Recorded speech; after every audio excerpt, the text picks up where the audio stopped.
I want you to hit me as hard as you can.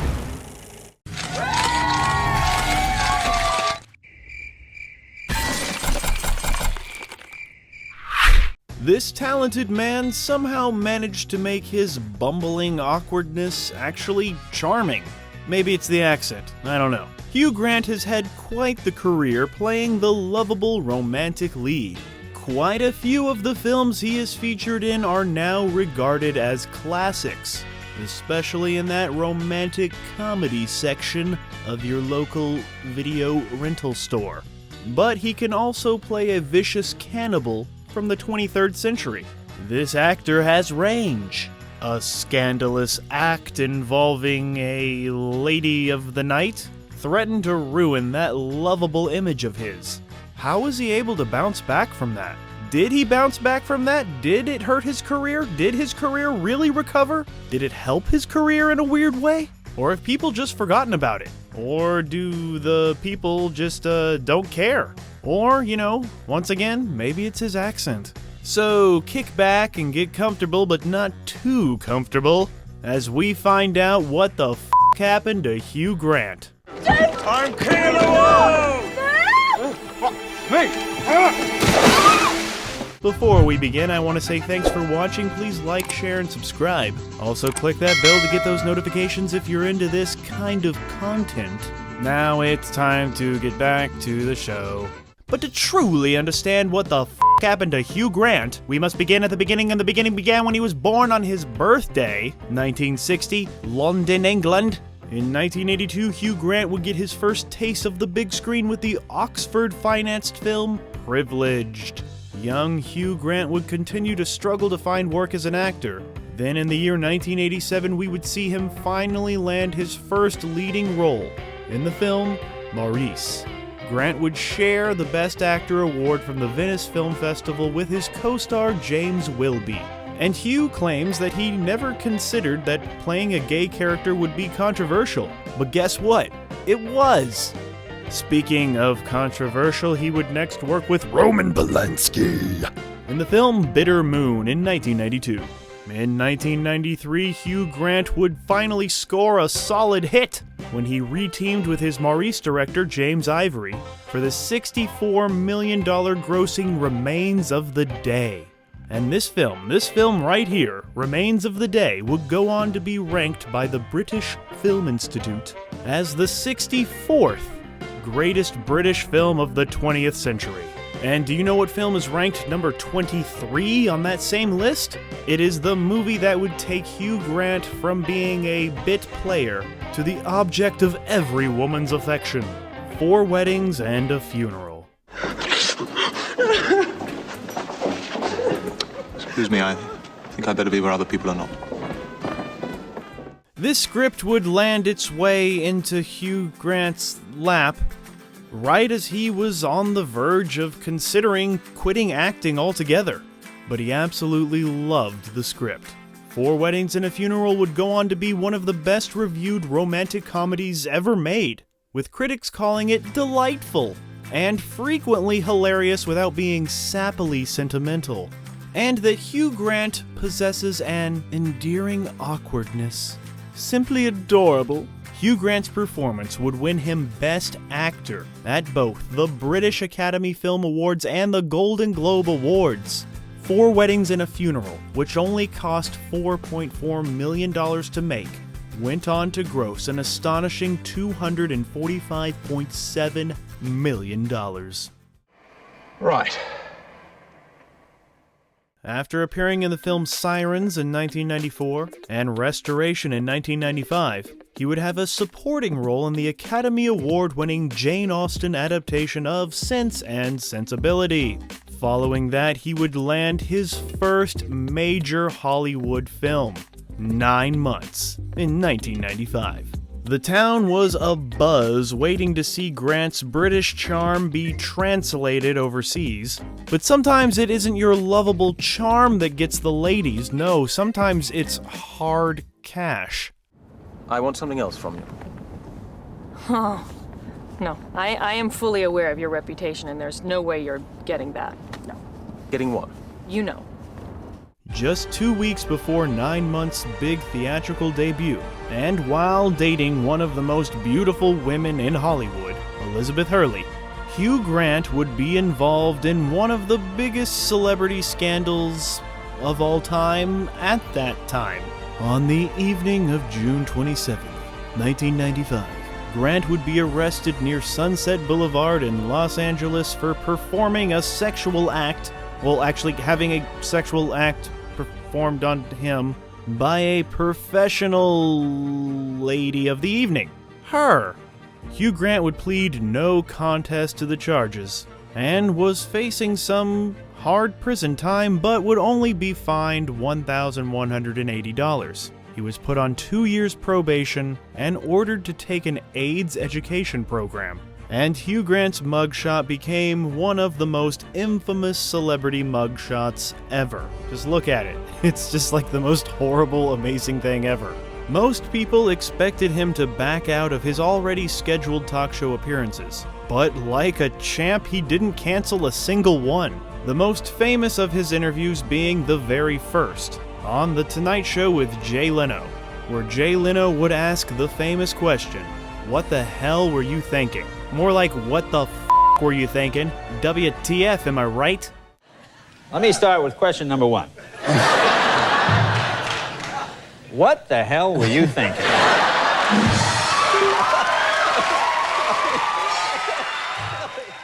But during this interview, something kind of amazing happened. Something that I don't think really could happen in today's, social media cesspool of a world we live in. Hugh Grant didn't make any excuses for what he did. He didn't try to blame it on anybody or anything or society or a mental issue or something. He just flat out admitted that he did a bad thing and it was a big mistake. And most people respected him for it. He didn't even get #canceled because it was 1995. But yeah, Grant made a mistake, made no excuses, and his career seemed to actually gain momentum. Because why the f*** not? The way Hugh Grant handled the Jay Leno interview is truly stuff of legend. He used his awkward sense of humor to perfectly handle the situation. He was humble and hilarious, and maybe it was just his, amazing acting skills, or maybe he was just like, "F*** it, I'm just gonna be honest and true," and we the people kind of accepted it and moved on. Truly a strange and fascinating moment in our pop culture. And yeah, it was 2 consenting adults, but yeah, it was illegal, and worse things have happened in Hollywood. But yeah, to walk away from a scandal like this, almost like a champ, he did it. Hugh did it. Oh my. That, although I've never been one to, blow my own trumpet, as they say, I think this is,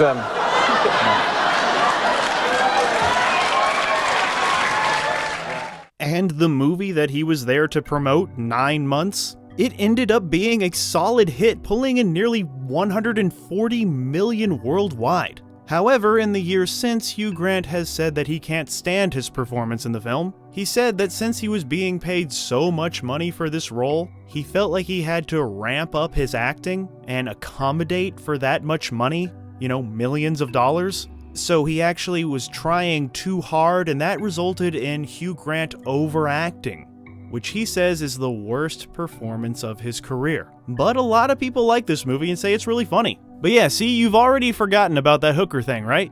That's the power of Hugh Grant. Is it a good thing? Is it a bad thing? I don't know, but that he just does it. He did it. Wow. Completely innocent. Nothing happened. I was completely faithful to you. Lily Taylor, wasn't I completely faithful? Completely faithful. There, see? No! Mr. Grant would finish out 1995 with 2 fairly forgettable ventures. The overtly titled The Englishman Who Went Up a Hill But Came Down a Mountain, and An Awfully Big Adventure, which critics said was anything but. 1996 would see Grant take on the box office bomb Extreme Measures. However, critic Gene Siskel, the other guy with the thumbs, gave the film praise by saying that Hugh Grant's work in the film was a refreshing standout. After taking 3 years off, Hugh Grant would return in 1999 with the film Mickey Blue Eyes. With its $36 million budget, it was only a moderate success, pulling in $54 million at the box office. However, his next film would prove to be the biggest hit of his entire career, when he appeared alongside Julia Roberts in Notting Hill. And you know, it's a romantic comedy, but it actually has an interesting story, and it's told quite well. These two superstars, Hugh Grant and Julia Roberts, have chemistry. Notting Hill would make an impressive $363.9 million of a $42 million budget, and would earn Golden Globe nominations for both Julia Roberts and Hugh Grant, back when people cared about the Golden Globes. Then he would be directed by a guy named Woody Allen in a film called Small Time Crooks in the year 2000. Then Hugh Grant would head back to the British romantic comedy genre, you know, the one that made him a star, with the film Bridget Jones' Diary. Although this time Hugh Grant was not the wholesome romantic lead, rather the charming but cheating boss. See, he has romantic comedy range. He's moving on as an actor, growing. Critics really liked Bridget Jones's Diary. They found the film sympathetic and likable, and audiences would spend their hard-earned money to the tune of $282 million off a $25 million budget. Wow, these Hugh Grant romantic comedies sure do make a lot of money and don't cost a lot of money to make. Interesting. Hugh Grant would return for the film's sequel years later in 2004 for Bridget Jones' The Edge of Reason. They would throw Hugh Grant in another romantic comedy smash hit. This time he was alongside Sandra Bullock, because they haven't teamed those two up together yet, with the nearly $200 million grossing film 2 Weeks Notice. The reviews for this one were a little less enthusiastic than his other previous ventures in the rom-com genre. 2 Weeks Notice lacked the freshness of his other romantic comedies, but it made a lot of money, so who gives a f***? Hugh Grant would follow that up with another Golden Globe nominated performance with the $130 million grossing About a Boy in 2002, one of his best performances. Single mums. Why hadn't anyone told me about them before? The guy was on a roll, making movies that made money and, you know, got award nominations and stuff. And then he would make what many consider to be a Christmas classic, Love Actually. He played the Prime Minister in this one, right? And this romantic comedy was the directorial debut of Richard Curtis, the writer of 4 Weddings and a Funeral and Notting Hill. You know, basically the guy who created Hugh Grant. This ensemble film garnered $246.8 million off a $40 million budget. And yeah, Hugh, he's funny, he's silly, he dances around, and it's romantic and stuff, and it's Christmas. A lot of people love this movie, actually. God, come on, get a grip. You're the Prime Minister, for God's sake. Then he would appear in the box office bomb American Dreams, spelled with a Z. It's a satire about singing competitions and terrorism. You know, so 2006. Hugh Grant would have another hit on his hands when he co-starred with Drew Barrymore this time because, you know, he hadn't been in a romantic comedy with her yet, in the $146 million grossing Music and Lyrics. Critics actually praised the chemistry between the two leads, Hugh and Drew, although it was later revealed that he and Drew Barrymore did not get along while making this movie. Scandalous. But not as scandalous as that other scandalous thing that Hugh Grant did that you've probably forgotten about by now. Oh. Right, gotcha. Then Hugh Grant was, you know, looking at all of the romantic comedy actresses that there are out there, and he was like, oh, I haven't been in a romantic comedy opposite Sarah Jessica Parker yet. So he went and did that in a film called Did You Hear About the Morgans in 2009. Critics absolutely tore this one apart, saying that the film had an unfunny script that actually tested the likability of its two stars. What? Hugh Grant not likable? Speaking of people not liking Hugh Grant, Jon Stewart. Hugh Grant actually went on The Daily Show to promote this thing, you know, the movie Did You Hear About the Morgans? And Jon Stewart said that Hugh Grant was the worst and rudest guest that he'd ever had. So yeah, you know, Hugh Grant still had that kind of reputation, but he was still so charming, nobody cared. It's the accent. What?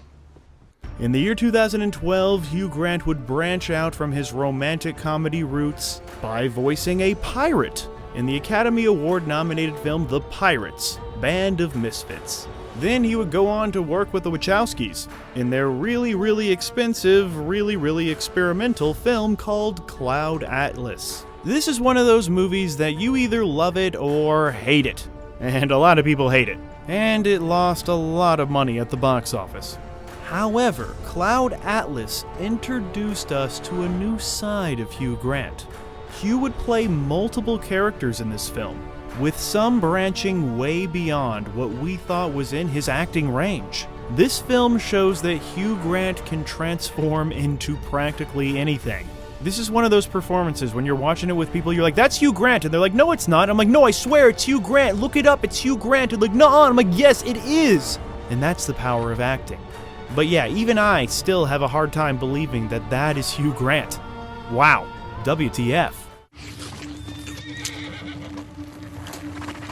After appearing opposite Marissa Tomei in The Rewrite in 2014, Hugh Grant would star in his first film with director Guy Ritchie in the big screen adaptation of The Man from U.N.C.L.E. Though the film's high production budget of around $80 million kept the film's $107 million gross from being a hit, it did mark the beginning of a collaboration that yielded the highly respected flick The Gentleman in 2019, which marked a true comeback for Hugh Grant. Everyone was like, oh, this is what kind of actor you're gonna be now. Okay, I like it. The Gentleman would pull in $115 million off a $22 million budget, and he's gonna work with Guy Ritchie again in the upcoming film Operation Fortune. Operation 2016, we would see Hugh Grant star opposite Meryl Streep in the film Florence Foster Jenkins. Hugh Grant would receive several nominations for his performance, including the British Academy Film Awards, the Golden Globe Awards, and the Screen Actors Guild Awards. Such prestige. Everyone was like, wow, Hugh Grant's really taking this acting thing seriously. In 2017, he would take on a role that he would later call his favorite role he's ever played in a film, that of a narcissistic actor who had fallen from grace in the nearly 100% fresh Paddington 2. I suppose you know who I am. Oh, yes. You're a very famous actor. Oh, pooh. Or used to be. Now you do dog food commercials.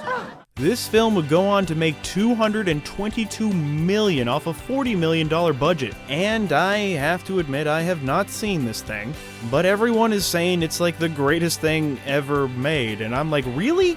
Paddington 2 is the greatest thing ever made? Like, okay, I trust you guys. So, you know, I'm gonna watch it one day.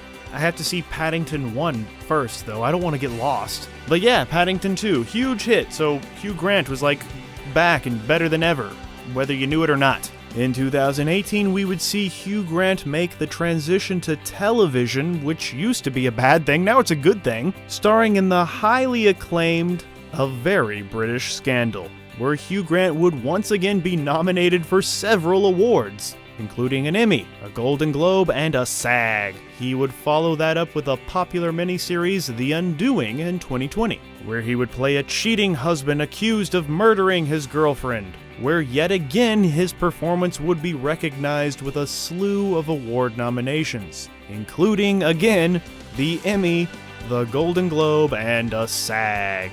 Also, in that year 2020, he appeared in that Death of 2020 thing, or whatever. Well, I'm pretty sure that I am a historian here. Cut to a map or something. Over the years, Hugh Grant has been no stranger to true-life scandals. In 1996, he would win a substantial amount of money by suing the UK-based newspaper Today, after they falsely reported that he was verbally abusive to extras on the set of the film, The Englishman Who Went Up a Hill, but that was, fake news. In 2007, he was awarded undisclosed damages against the UK publication, The Daily Mail, for several false claims about Grant and his relationships. More Hugh Grant fake news. Hugh Grant says that he was forced to take such actions against the publication because he was sick of seeing entirely fabricated articles about his private life for their financial gain. In April of 2007, Grant would be arrested for allegedly assaulting a paparazzi. However, those charges were dropped due to insignificant evidence. British actor Hugh Grant was arrested and questioned by the police in London after a photographer accused the actor of attacking him with a tub of baked beans. But most notably of all, well, except that whole hooker thing that you probably forgot about, in April of 2011, Grant would publish an article titled "The Bugger Bugged," in which Hugh Grant, of all people, turned the tables on tabloid journalists who had been ordered to illegally tap phones of anyone deemed interesting.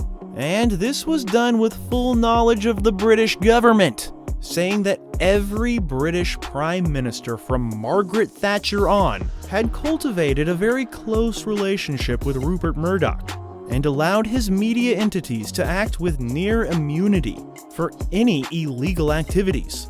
Which, sounds illegal. It was revealed that police were ordered to drag their feet on investigating such claims as illegal phone tapping. That's not true, they said. That's just a conspiracy theory, they said. But when the truth was finally revealed, Hugh Grant was hailed as a hero for his exposé. This leading man protagonist on the movie screen became a leading man protagonist in this real-life story. And wasn't your apartment broken into in 1995? Yeah. And you say on the orders of the British newspapers. That's How could correct, this be? yeah. This is crazy. Hugh Grant was the king of the romantic comedy. He had a few scandals that should have ruined him, but they didn't. They just made him stronger. I have a feeling that Hugh Grant still has a few more surprises up his sleeve. And here at the JoBlo Movie Network, we love Hugh Grant. A platonic, legal kind of love that he didn't have to pay for. Just straight up respect, for bringing us so many great films with such memorable characters. He took that romantic comedy genre, which, was kind of running dry, and with his wit and his charm and his talent, transformed the rom-com into a true respected art form for a while. And the characters that Hugh Grant brought to life on the big screen, only he could pull off. And only Richard Curtis could write. But yeah, like I said, in recent years he has been taking on a lot more daring roles, and he has earned some of the best reviews of his career for it. Hugh Grant is an actor that most people just love seeing on the screen, and I for one cannot wait to see what he does next. And apparently what he's doing next is a Dungeons and Dragons movie, so wow, yeah. Breaking news, Hugh Grant is a nerd. So nobody should give a f*** about what the f*** happened to Hugh Grant, because he's doing just fine. Way better than you would think, considering, all the stuff. But yeah, forgiveness, or whatever. It's cool, it's none of our business. Just keep making good movies. But yeah, seriously, what the f*** were you thinking?